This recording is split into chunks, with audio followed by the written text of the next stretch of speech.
नारायण नमः। जय श्री हर विष्णु। राधे राधे भक्तों, आप सभी को खरमास की ढेरों शुभकामनाएं एवं बधाइयां। नमस्कार भक्तों, स्वागत है आपका एक नई वीडियो के साथ नया योग टीवी चैनल पर। भक्तों, आज का वीडियो बहुत ही ज्ञानवर्धक रहने वाला है, इसलिए आज के इस ज्ञान से भरपूर वीडियो को पूरा ही देख लेना। आज के इस वीडियो में हम बहुत ही विशेष विषय पर बात करेंगे। खरमास शुरू होने वाला है। भक्ति अभी भी कंफ्यूजन में है कि खरमास कब से प्रारंभ हो रहा है, 15 दिसंबर से या 16 दिसंबर से। तो आज हम आपकी इसी कंफ्यूजन को दूर करेंगे और खरमास कब तक रहेगा इसी के साथ जानेंगे। खरमास में क्या आप जानते हैं, खरमास में तुलसी की पूजा बदल जाती है। जो आप तुलसी माता की प्रतिदिन पूजा करते हैं उसमें बड़ा परिवर्तन आता है। खरमास के समय में तुलसी माता की पूजा कैसे नहीं करनी चाहिए, क्या क्या चीजें अर्पित नहीं करनी है, यह आपको बताएंगे।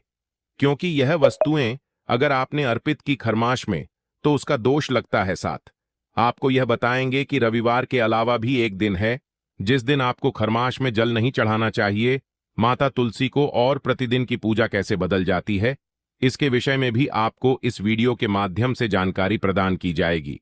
इसलिए वीडियो के अंत तक आपको बने रहना है। और इस वीडियो में हम आपको यह भी बताएंगे कि सुबह जो आप प्रतिदिन पूजन करते हैं उसमें क्या क्या वस्तु अर्पित करनी है, क्या नहीं करनी है, और वह कौन से देवता है जिनकी पूजा विशेष रूप से आपको इस समय में करनी चाहिए। इस प्रकार से संपूर्ण जानकारी आने वाले खरमास में पूजा कैसे करनी, तुलसी माता की पूजा किस प्रकार से नहीं करनी है, उसके विषय में इस वीडियो के माध्यम से प्रदान की जाएगी।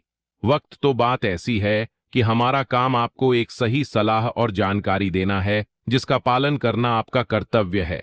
अगर आप इसका पालन कर लेते हैं तो आपका बेड़ा पार हो जाएगा। तो चलिए भक्तों, आपका ज्यादा समय बर्बाद न करते हुए जानकारी आरंभ करें। उससे पहले आपसे निवेदन है कि यह जानकारी का वीडियो यदि थोड़ा सा भी अच्छा लगे तो कृपया एक बार लाइक अवश्य कर दीजिएगा और जितना हो सके इसे शेयर कीजिएगा, जिससे कि सभी लोगों के पास यह जानकारी का वीडियो पहुंचे। वह सभी लोग सही जानकारी प्राप्त करके सही विधि से पूजन करके भगवान का आशीर्वाद प्राप्त करें। आप जानते हैं कि सारे लोगों के यहाँ तुलसी बड़ी जल्दी सूख जाती है। उसका कारण यही हो सकता है कि वह जाने अनजाने में नियमों का पालन नहीं कर पाते, जिस कारण से माता तुलसी जो है उनके घर में अधिक समय तक नहीं टिकती है।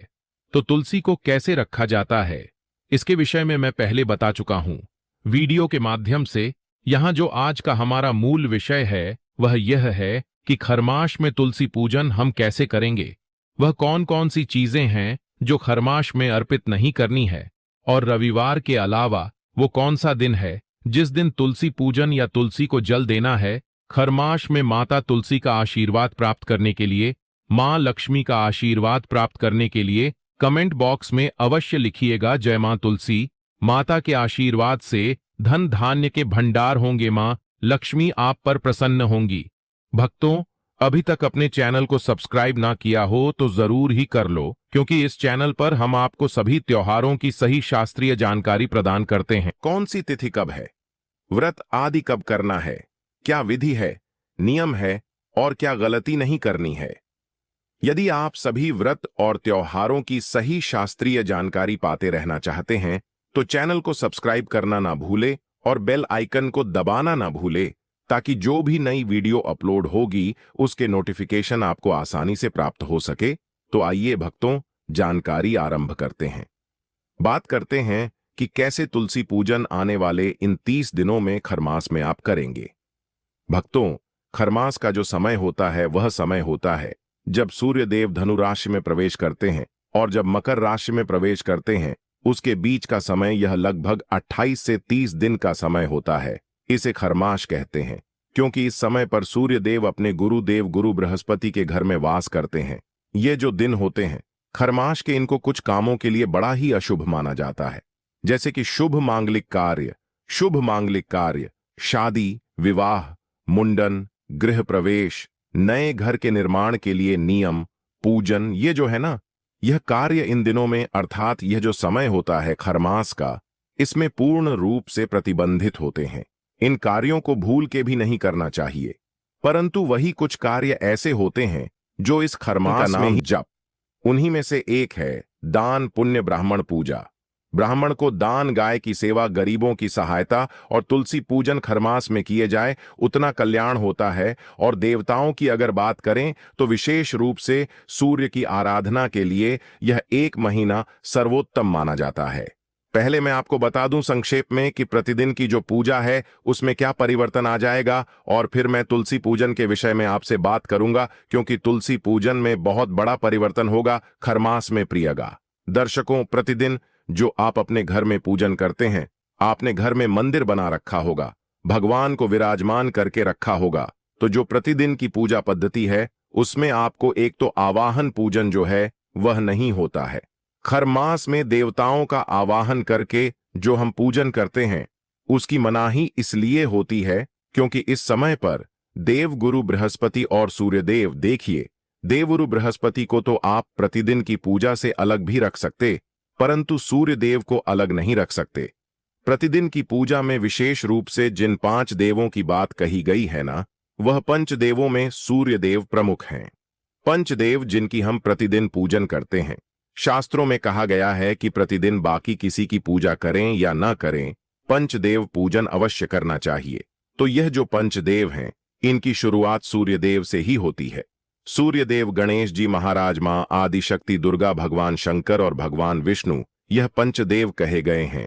अब इन पंचदेव में से जो एक देवता हैं सूर्यदेव, वो उपलब्ध नहीं होंगे आपकी पूजा को स्वीकार करने के लिए, इसीलिए आपको आवाहन पूजन आदि नहीं करना चाहिए। यही कारण है कि शुभ मांगलिक कार्य जो मनाई होती है न खरवास में, वह भी इसीलिए क्योंकि जब भी आप शुभ मांगलिक कार्य करते हैं तो उसमें देवताओं का आवाहन किया जाता है, उनको विराजमान कराया जाता है, बिठाया जाता है और फिर उनका पूजन किया जाता है। इसी कारण से इस समय को इस कार्य के लिए अशुभ माना गया था है, और इसीलिए यह शुभ मांगलिक कार्य नहीं होते।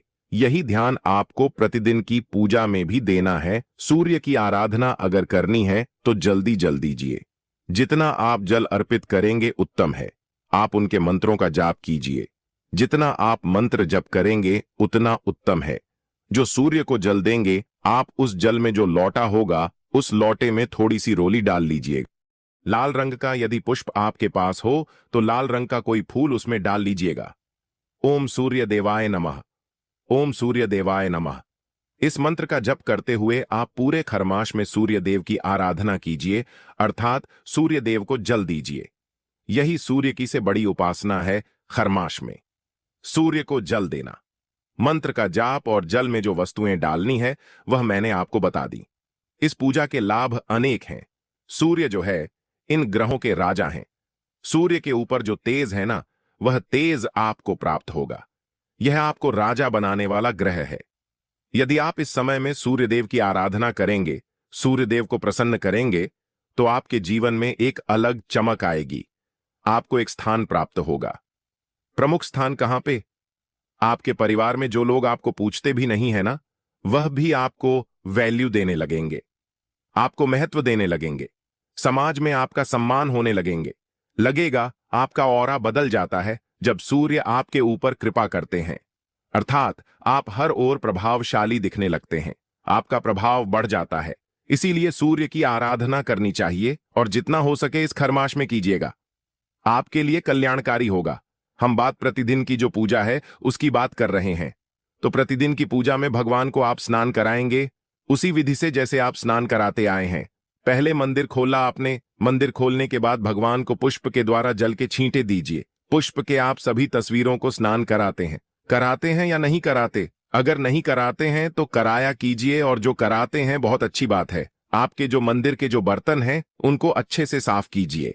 साफ करके जो आपका लौटा है तांबे का, उसमें पहले गंगा जल भरिए, फिर शुद्ध जल भरिए और उसके बाद उस जल के छींटे दीजिए। पुष्प के माध्यम से भगवान की अगर तस्वीरें हैं तो तस्वीरों को, प्रतिमाएं हैं तो प्रतिमाओं को, सबको फिर जो शीतल स्वापी एक जो वस्त्र होता है मंदिर में, भगवान के मुखारविंद को साफ करने के लिए उससे भगवान का मुंह पछ दीजिए। अच्छे से भगवान को तिलक लगाइए।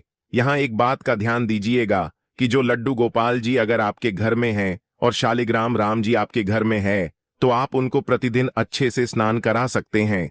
किसी पात्र में रखिए उनको और अच्छे से जल से दान कराइए।